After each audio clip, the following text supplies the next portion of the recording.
Unë nuk kam pretenduar asnjëherë të jem një listë e cila konceptohet dhe vjen si rezultati një procesi që e çon Partinë Demokratike të drejthumbjes. Sikur se kam qenë gjithmonë i gatshëm të kontriboj me listë ose pa listë kur është ndërtuar një projekt fitues. Por, mos të kesh pretendime për të qenë të kjo listë, nuk do të thotë që nuk e përgjegjësi tek për atë që po ndodh në Partinë Demokratike. Dhe kjo përgjegjësi na shtyn që të jemi edhe këtu. Sot, së bashku dhe të flasim. Ju e quani prioritet listat.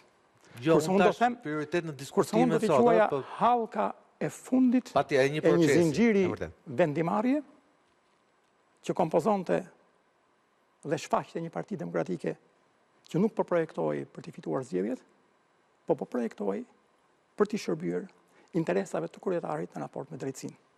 Me drejtsinë. Dhe them këtë, unë i qëndroj, sikur se i kam qëndruar te ju dhe diku tjetër, mendimin tim, që procesi, ka shi zotit Berisha, është i vendosur me një bazament të lëkundshëm ligjor, dhe kjo vjen nga një përmbledhje e ekspertizës së ekspertëve,